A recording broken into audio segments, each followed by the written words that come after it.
യാർ Netanyahu ഒരു ദിവസം 3-4 tweet ഇട്ടുകൊണ്ടിരുന്ന ആളാണ്. ഈ പറയുന്ന 9-ാം തീയതിക്ക് ശേഷം ഈ മനുഷ്യന് സോഷ്യൽ മീഡിയയിൽ കാണാനേ ഇല്ല.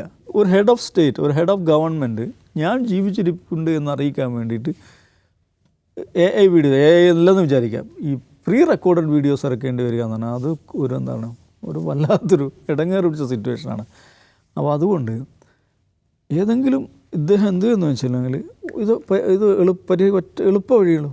ജസ്റ്റ് അദ്ദേഹം പത്രക്കാരെ മീറ്റ് ചെയ്താൽ മതിയല്ലോ, ജേർണലിസ്റ്റുകളെ മീറ്റ് ചെയ്യുക. മിത്രങ്ങൾ മാത്രം ആയിക്കോട്ടെ, നമ്മളെ അണ്ടിമുക്ക് ശാഖയിൽ നിന്നൊക്കെയുള്ള തിരഞ്ഞെടുക്കപ്പെട്ട ജേർണലിസ്റ്റുകൾ അങ്ങോട്ട് വിട്ടിട്ട് ഒരു പ്രസ് മീറ്റ്, ഒരു ചെറിയൊരു ബ്രീഫിംഗ്, ഒരു പ്രസ് ബ്രീഫിംഗ്, പ്രിയപ്പെട്ട ജേർണലിസ്റ്റുകൾ മാത്രമല്ല, ഒരു ഫിസിക്കൽ പ്രസ് ബ്രീഫിംഗ് നടത്തിയാൽ തീരുന്നേ ഉള്ളൂ.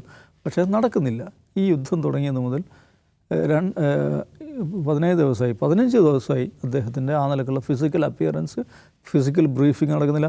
ഒന്നാലോചിക്കണം, ഈ ഒരുപക്ഷെ ഇസ്രായേലിൻ്റെ ചരിത്രത്തിൽ ഏറ്റവും കൂടുതൽ വാഷിങ്ടണിലേക്ക് ട്രിപ്പ് നടത്തിയിട്ടുള്ള മനുഷ്യനാണ് ഇയാൾ.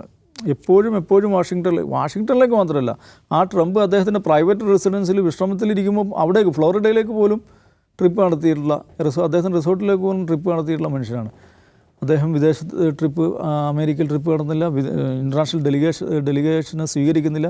ഇതിലെല്ലാം അദ്ദേഹത്തിൻ്റെ മകൻ യാർ നെതന്യാഹു ഒരു ദിവസം 3-4 ട്വീറ്റ് ഇട്ടുകൊണ്ടിരുന്ന ആളാണ്. ഈ പറയുന്ന 9-ാം തീയതിക്ക് ശേഷം ഈ മനുഷ്യന് സോഷ്യൽ മീഡിയയിൽ കാണാനേ ഇല്ല. എന്നിട്ട് ഫിസിക്കൽ പ്രസൻസ് മാത്രമല്ല, ഓൺലൈൻ സോഷ്യൽ മീഡിയ പ്രസൻസും കാണുന്നില്ല.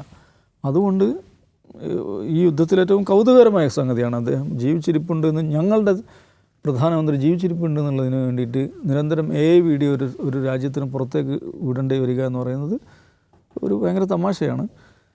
ഇതല്ല, ഞാൻ നെതന്യാഹു കൊല്ലപ്പെട്ടു എന്ന് ഞാൻ പറയുന്നില്ല, കൊല്ലപ്പെട്ടിട്ടില്ല, ജീവിച്ചിരിപ്പുണ്ട്, അല്ലെങ്കിൽ ആരോഗ്യവനായി ജീവിച്ചിരിപ്പുണ്ട് എന്ന് തെളിയിക്കാൻ സിമ്പിളായിട്ടുള്ളൊരു വഴിയുണ്ട്. ഒന്ന് പത്രക്കാരെ കണ്ടാൽ മതി.